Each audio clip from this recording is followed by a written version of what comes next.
21 anos de idade eu me caso com um rapaz que era um pequeno empresário da cidade, que tem uma história muito linda também.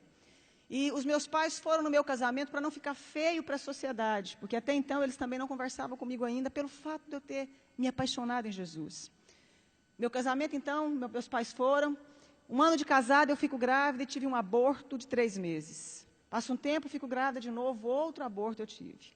Descobriu que eu tinha falta de progesterona e que não conseguia engravidar, nem segurar gestação alguma sem remédio para engravidar. Então, eu tomo remédio, fico grávida novamente, e com 8 meses de gestação, então, eu tomo remédio, fico grávida novamente, e com 8 meses de gestação, justamente no dia que eu completo 24 anos de idade, nasce a minha primeira filha, Letícia, branquinha dos olhos azuis como o pai, linda. A minha mãe ainda era muito longe de mim, os meus pais não se aproximavam de mim pelo fato de eu estar apaixonada em Deus. E eu me lembro que a minha mãe, então, foi ao hospital porque era a primeira neta que havia chegado na casa. E neto quebranta muito o coração dos nossos avós, dos pais, né? Mamãe foi no hospital e eu me lembro que eu pensei assim, que coisa boa, que bom que a minha mãe veio aqui agora me ver a netinha, né? E eu lembro que quando a minha mãe chegou, passados uns 10 minutos, pediram a minha menina, a enfermeira me pediu a neném para dar banho na neném e me devolver para me ter alta. A minha mãe, então, sai do quarto, chama a minha mãe, entrega a neném, passa um pouquinho, a minha mãe sai do quarto, chamaram também meu marido, e eu fiquei sozinha. E eu ainda falei assim para Deus, que bom que nada teve que acontecer, porque a minha mãe agora voltou a falar comigo. E ela simplesmente se negava a falar comigo.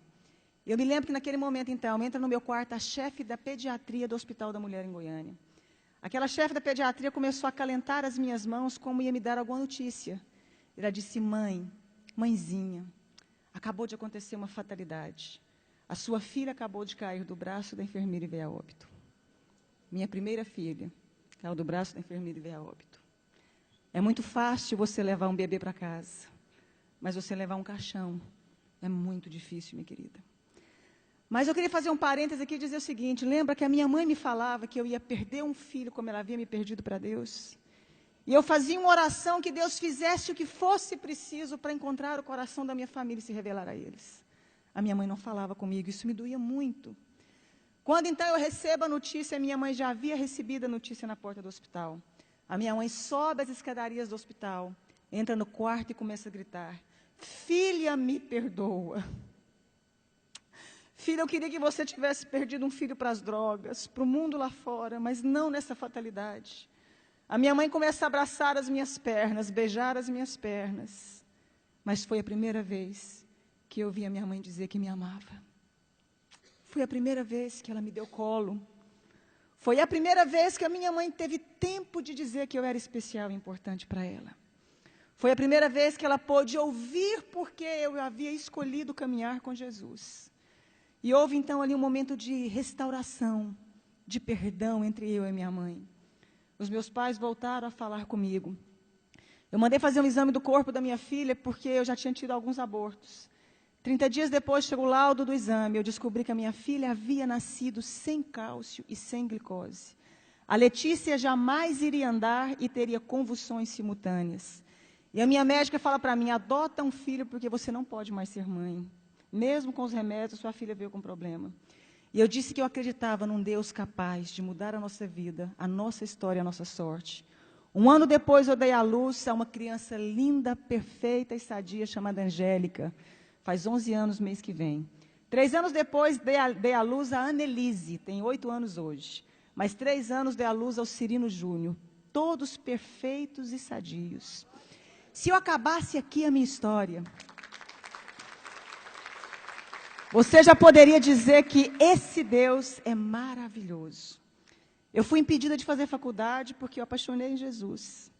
Eu lembro que eu escutava uma frase muito comum, que eu ia casar com um pé rapado e com um Zé Ninguém. Com um homem sem futuro, porque não existiam pessoas prósperas no meio que eu convivia. Me casei com meu esposo, ele era um pequeno empresário de fato. Veio o plano real naquela época, os meus pais perderam tudo.